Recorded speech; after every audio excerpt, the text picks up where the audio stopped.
The train hissed as it pulled into Dry Chapel, its steel wheels grinding like bones in a graveyard.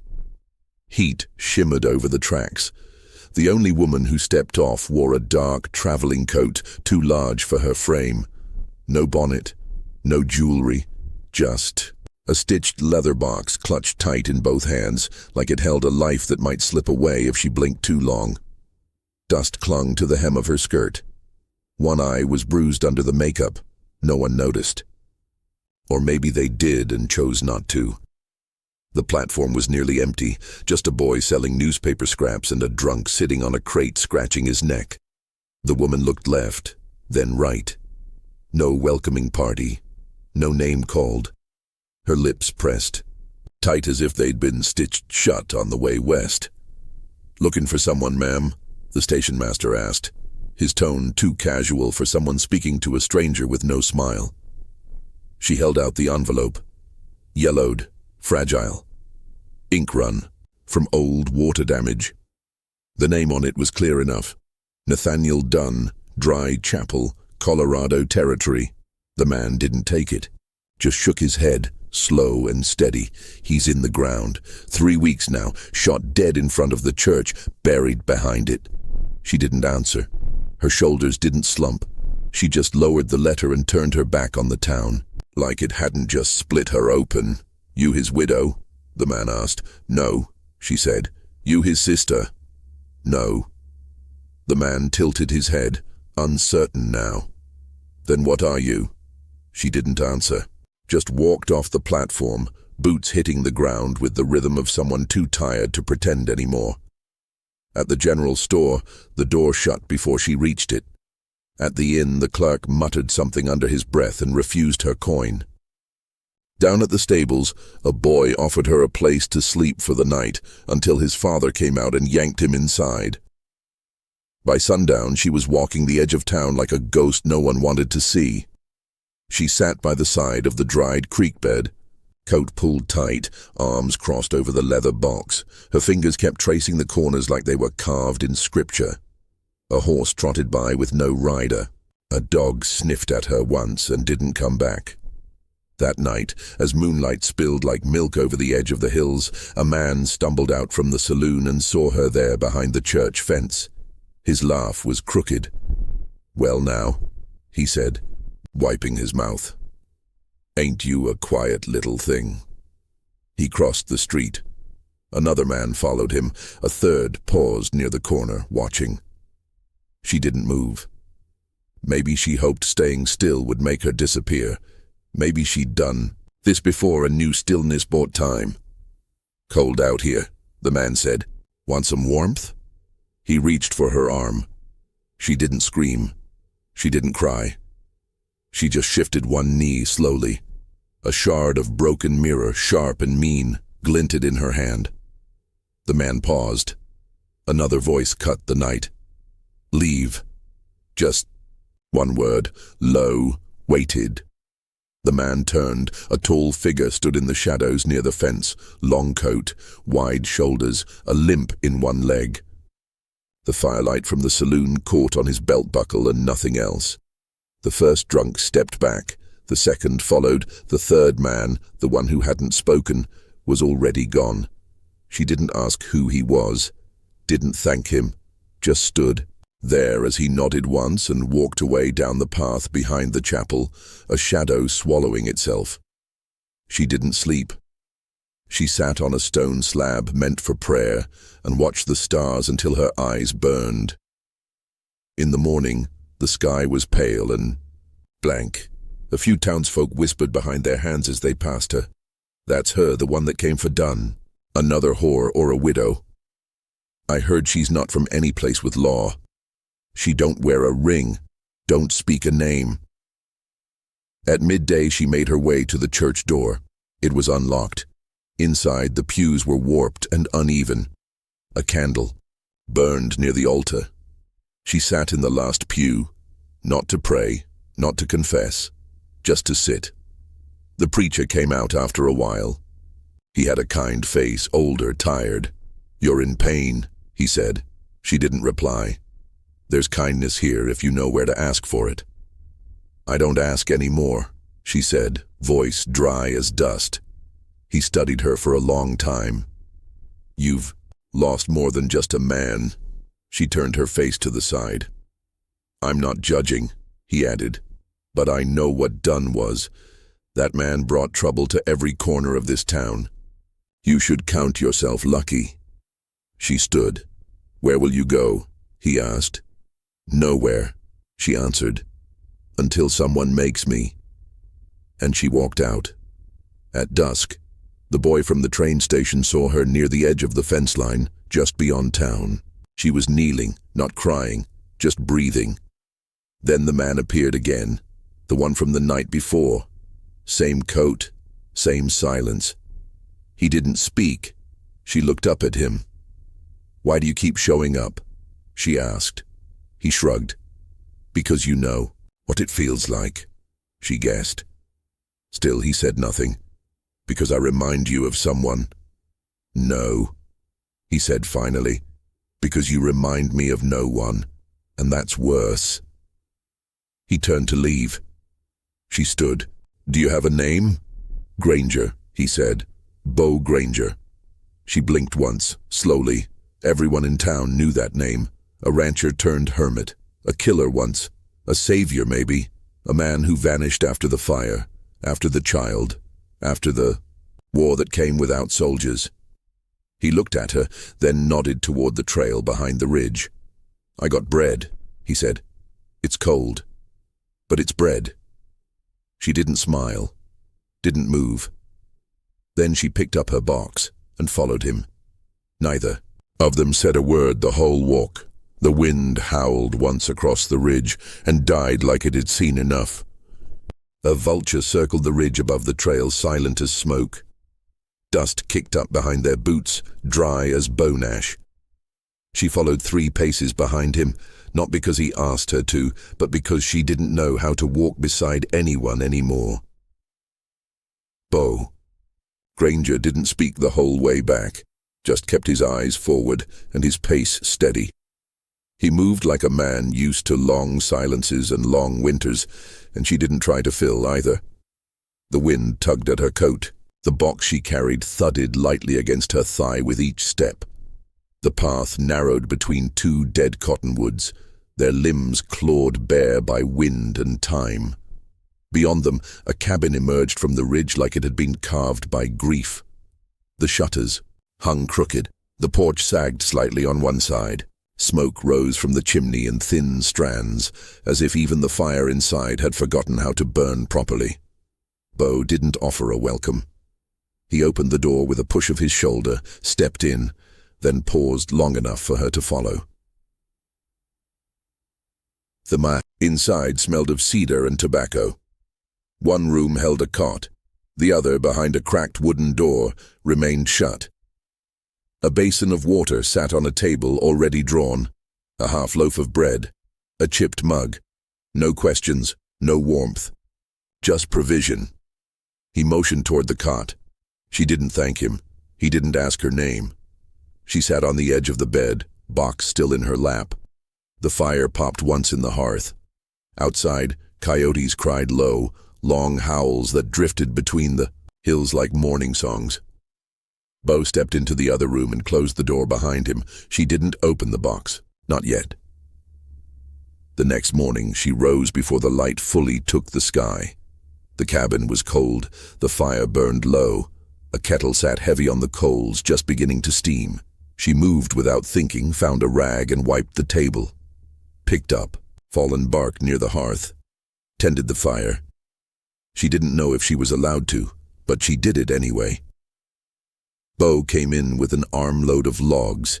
His shirt was damp with sweat. He didn't look surprised to find her upright, working. Just nodded once and dropped the wood beside the door. Neither spoke. The day passed like molasses through cloth. Slow, heavy. She swept. She found a loose shutter and fixed it with a bent nail and a stone. She peeled potatoes. It was all quiet work, the kind you did when words had run out and memory still stung too loud to listen to. Beau fixed the chicken coop. One bird sat outside, The pen, broken-winged and twitching. He bent to pick it up, paused, and wrung its neck with one clean motion. No noise, no cruelty, just necessary. She didn't flinch. At supper, they ate in silence. Bread and beans. Water gone lukewarm. Halfway through the meal he spoke. "You came for done?" She chewed, swallowed. "Yes." "You knew him?" "No." He nodded once. "Good." She didn't ask what he meant. Later that night she stood out on the porch, arms crossed tight. The stars spilled overhead like spilt grain across a dark floor. The wind wasn't cruel, but it carried the scent of something old, burned pine, rust, silence. She looked down the trail, the same one they walked yesterday. Every instinct told her to leave. Keep walking, disappear again before she got rooted. But her legs didn't move. Behind her, the floor creaked. Bo stepped out, lit a stub of a cigarette, and leaned against the post. "I don't sleep much," he said. "Me neither." They stood like that until the stars began to fade and the frost crept over the porch rail. 2 days passed, then 3. The rhythm stayed the same. Bo worked. She worked. Neither asked, neither demanded. Just space, warmth, survival. On the 4th day, she found the grave. It wasn't hidden, just off the ridge past a broken fence. A simple wooden cross. No name carved, no date. A child's boot half buried in the soil. She knelt there for a while. Didn't cry, didn't speak. She just laid her box beside the grave, touched the earth once with open palm, then left. That night, Bo returned late. Dust covered his sleeves. He'd gone into town for salt and nails. Set them on the table without a word. She sat at the hearth, arms wrapped around her knees. The firelight danced over her face, painting the bruise under her eye gold. He glanced at her. "You found it." She nodded. "She was 5, he said. "Name was Ruth." She waited. "My wife died the year after." Fire. Cough. Then fire. He didn't say more. She didn't ask. He stepped toward the door to the other room, paused, then turned. "You can stay," he said. "No one'll come up here." She met his eyes. "Why are you helping me?" He looked at her like she'd asked if water was wet. Because no one helped her. She didn't ask who her was. She already knew. That night she pulled the blanket to her chin and closed her eyes. For the first time in years, she didn't dream of locked doors or blood on a handkerchief. Just quiet. The wind outside didn't howl. It whispered. In the morning, she found a blue scarf folded on the table. Not new, not clean, but soft. Familiar. She didn't ask where it came from. She tied it around her neck, stepped outside, and fed the chickens. She had nowhere to go, but for the first time, it didn't feel like punishment. It felt like pause, like maybe the world could wait long enough for her to find a reason to move again. Bo rode out at dawn again. Same as always. But this time, he left a note on the table. 1 word. Stay. She placed the note inside her box, shut it tight, then walked out to mend the fence. The knife was still in her boot. She hadn't touched it in days, but she checked each morning just the same. Habit. Insurance. The kind of thing a woman like her didn't get to stop doing, not unless she wanted to be caught dreaming again. And dreaming got you dead. The town of Dry Chapel didn't change much from the first time she'd seen it, still dust-blind and mean, still filled with men who spoke too loud and women who didn't speak at all. But now, when she walked into town with Bo Granger's name clinging to her coat like smoke, people watched differently. Not with lust or pity, just caution, like they'd seen someone walk barefoot into a thunderstorm and live. And they weren't. Sure, if that made her a fool, a ghost, or something else entirely. She came for salt and a needle. Nothing more. Bo had torn his shirt again, hauling fence wire, and she wasn't about to let the man bleed through it like a fool.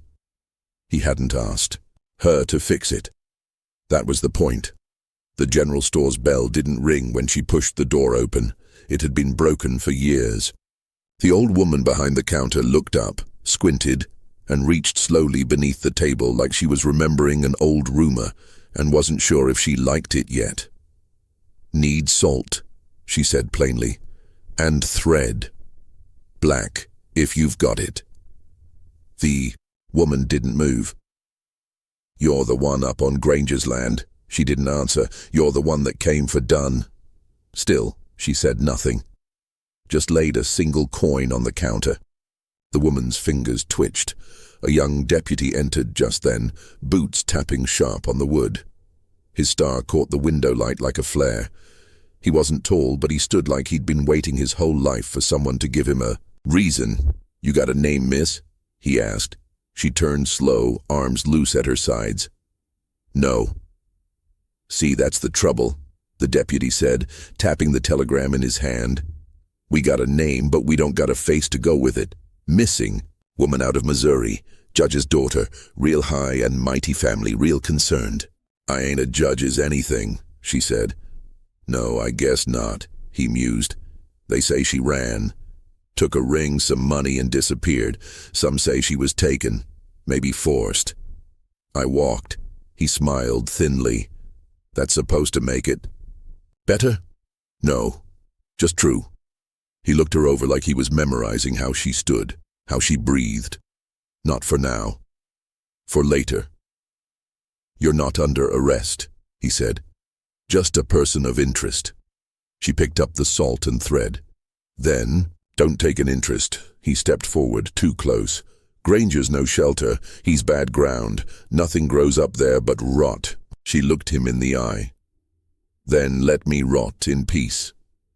He didn't stop her as she walked out, but she felt him watching, like a shadow that didn't need light to follow. The ride back up the ridge was longer than usual. Her hands trembled on the reins. The box on her saddle bumped with each step. She hadn't opened it in months, not since the train. But that night, after the fire was stoked and Bo was outside cutting wood, she unlatched it. Inside was the ring, silver, thin, worn, still stained with the memory of what it had meant when her father handed it over and said, "You'll do what you're told, girl." Beside it, folded carefully, was the birth record. Her name, her old one. She nearly threw it into the fire, but didn't. Bo came in with smoke on his shoulders and quiet on his face. "Deputy saw you," he said. "I know. He left town 10 minutes after." She nodded. "He's not done." Didn't think he would be. He sat across from her at the table. She slid the box aside, slow. "They think I'm property," she said. "You're not. They'll say I was stolen. You weren't. They'll try to take me anyway." His jaw ticked. "Not while I'm breathing." She looked down at the box. "I didn't kill him." Bo didn't ask who. "I wanted to," she added. "But I didn't." He slipped, hit the corner of the stove. "I left him there, took the ring, took my name, took what wasn't his to begin with." Bo didn't blink, didn't flinch, just sat there, shoulders still and hands loose like he was waiting for her to tell him whether she needed silence or fire. "You ever kill a man, Bo?" she asked. He nodded once. "Too many." "Why?" "They needed it." She didn't ask. "More." That night, as the wind leaned against the windows and the coyotes kept their distance, Bo stood on the porch cleaning a rifle that looked older than sin. She watched from inside, eyes following the movement of his hands. Careful, deliberate. He didn't look at her when he said, "3 men came into town this morning. One of 'em used to ride with Dunn. Said they're passing through, but they're not. They've been asking about a woman with no name, one who don't wear rings." Her chest tightened. "They'll come here," he said.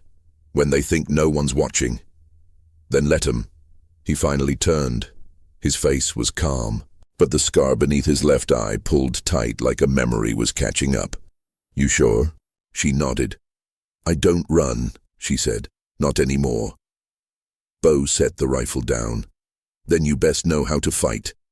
She reached under her skirt, pulled the knife from her boot, and laid it on the table between them. I'm learning, she said. Bo didn't smile, but his eyes stayed on her longer than usual, and he nodded. Just once. Like a man who understood that some wars weren't about land or money. Some wars were about the right to stay where the world said you didn't belong. She didn't sleep that night, neither did he, and when dawn came, the crows didn't cry. They waited. The fire had died down to coals by the time the first sound reached her. Not a howl, not the wind. Hooves. Distant, but steady. She was already dressed. The knife was at her hip now, no longer hidden. She stepped to the window and saw nothing. Only stars fading into a blood-red sky. Her heart didn't beat faster, it just beat harder. Like it knew this wasn't another warning. This was the test. Bo came in from the porch. His coat was damp with sweat, though it hadn't rained. He didn't say anything, he didn't need to. The shotgun in his hand said enough. They coming now? She asked. He nodded. How many? 3, maybe 4. She didn't ask who. She already knew the type. The kind who smelled weakness like blood. The kind who believed a woman with no husband, no name, no land to stand on, didn't deserve to keep her body whole. He walked to the mantel, grabbed another rifle and checked the chamber. You can go out the back, he said without looking at her. Take the ridge. They'll expect you to stay. No, she said. They'll expect me to run. Bo met her eyes then. You sure?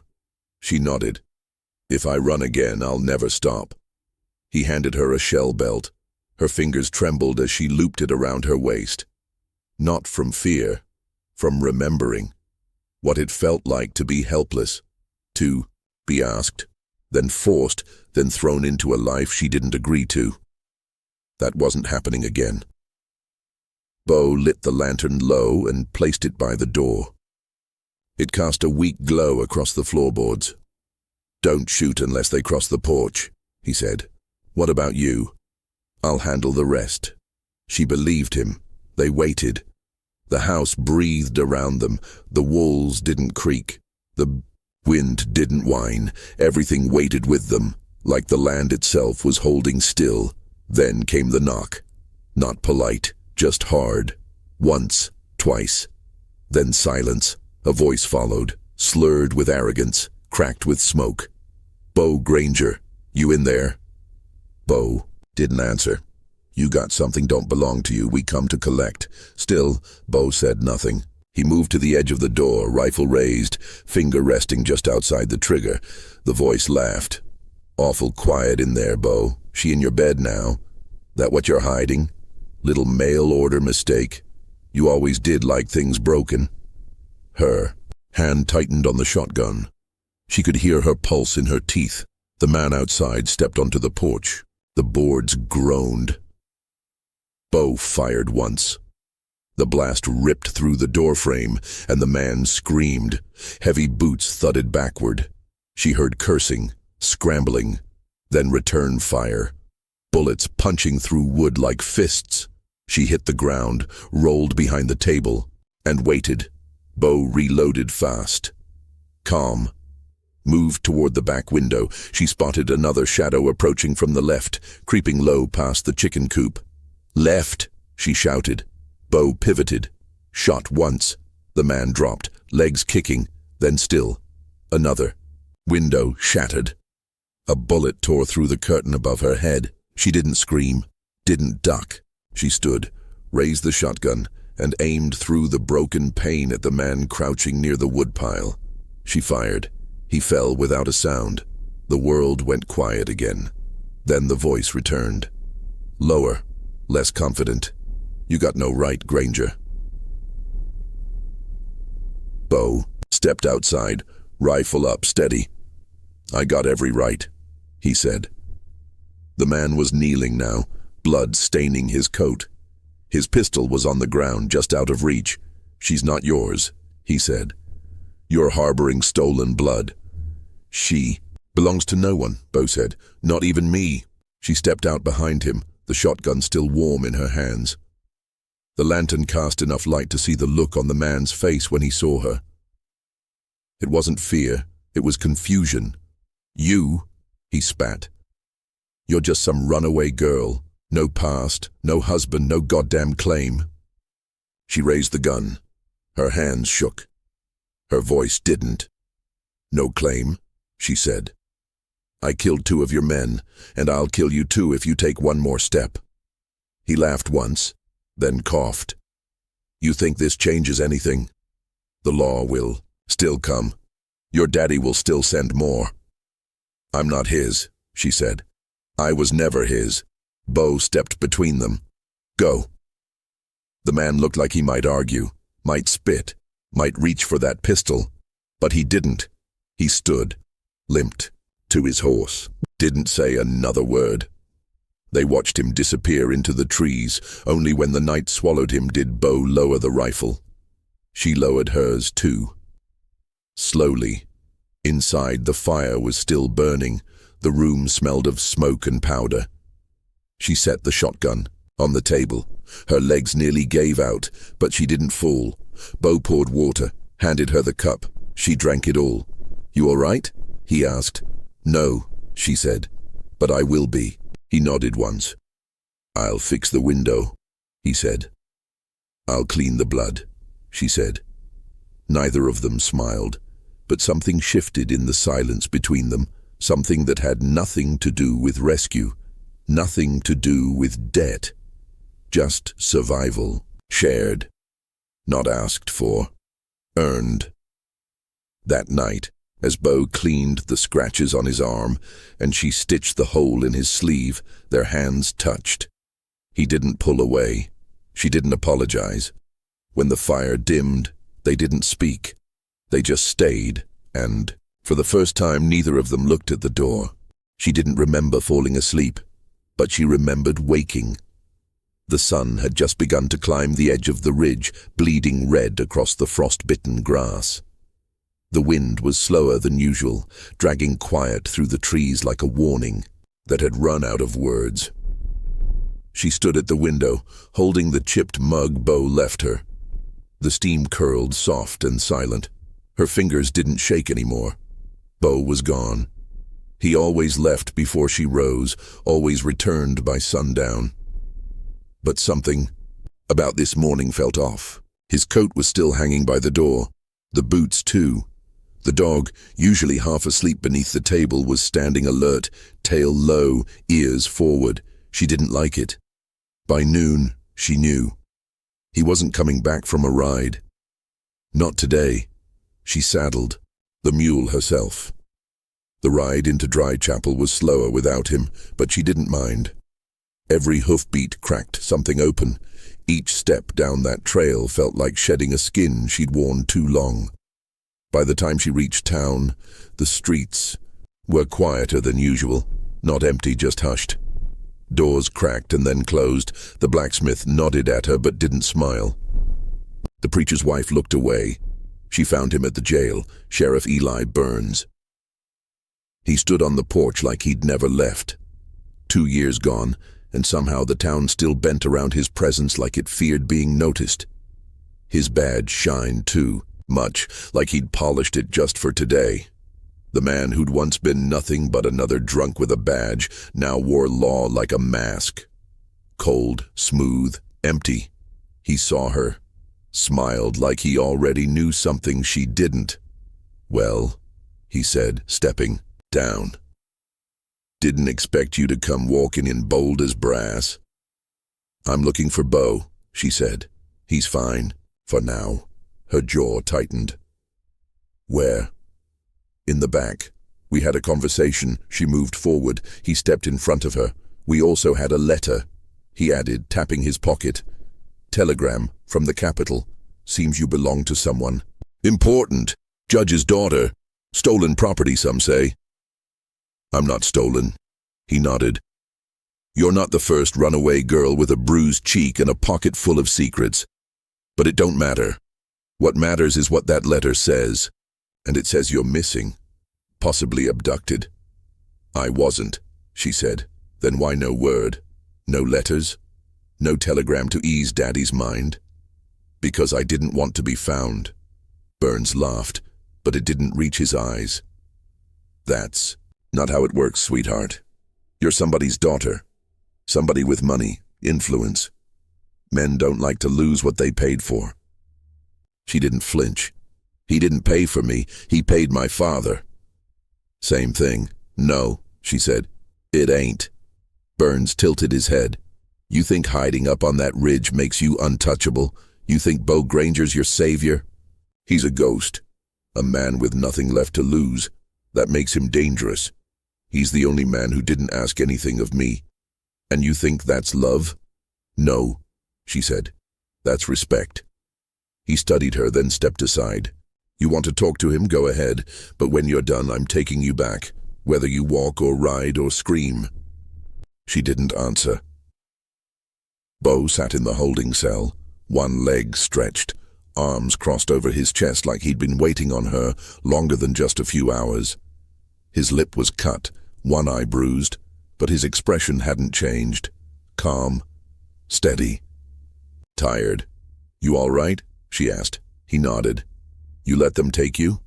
No, but I didn't kill him either. What do we do now? He looked at her. What do you want to do? She leaned against the bars. I want to stay. Then we'll stay. Outside, the door creaked.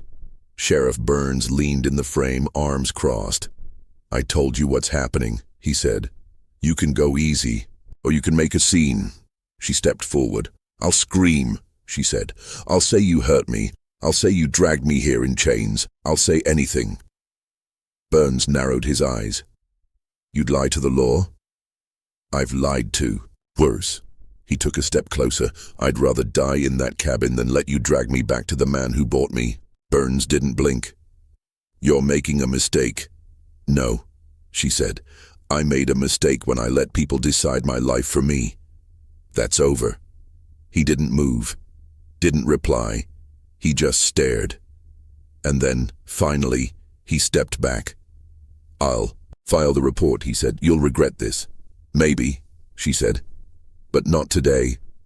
Beau stood. Burns unlocked the cell and stepped back. They walked out together. No parade, no applause. But every step was earned. By dusk, they were halfway up the ridge. The mule walked slow.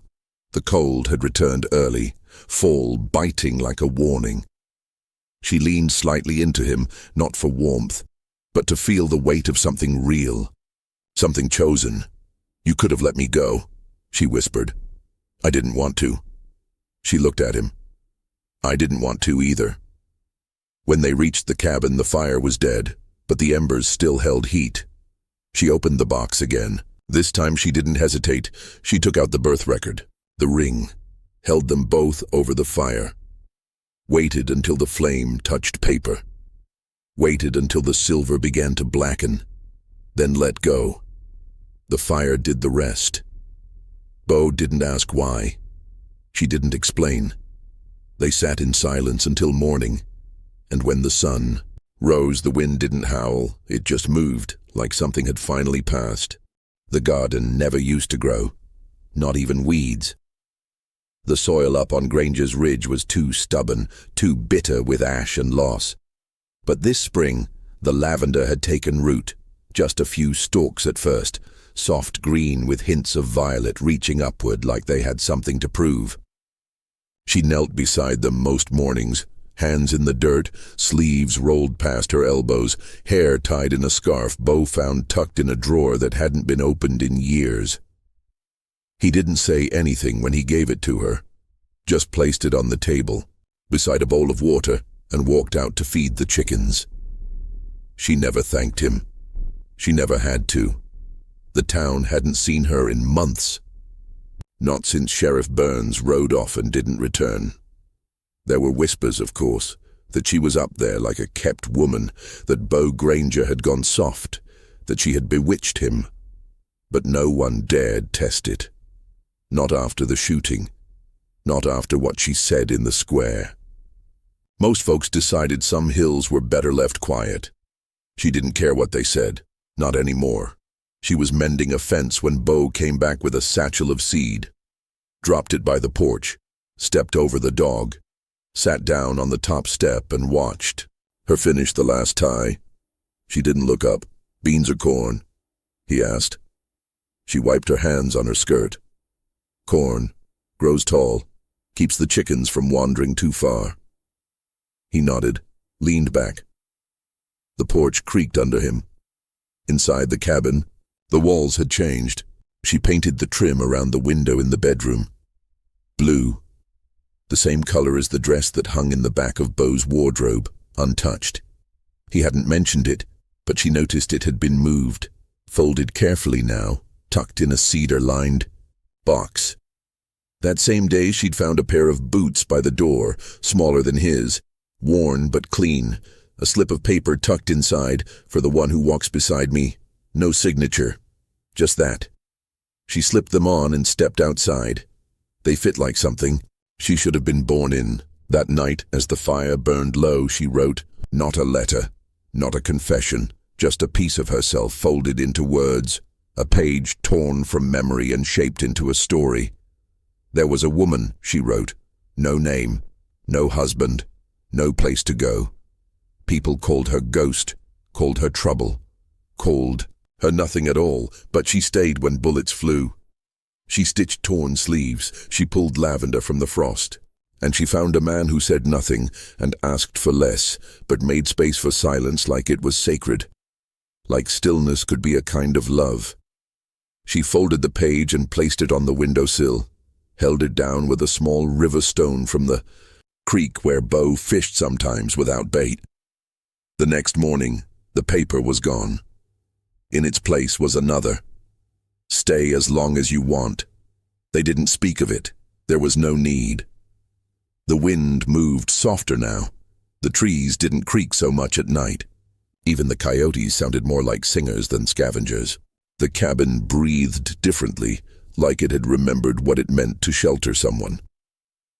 One afternoon, Beau returned from the ridge carrying something wrapped in canvas. She opened it on the porch while he sat and watched the sun slide down the hill. It was a sign. Rough wood, the word burned in deep home. Not Granger's place, not the ridge, not Stillwater cabin, just home. They hung it above the door together. She hammered the last nail.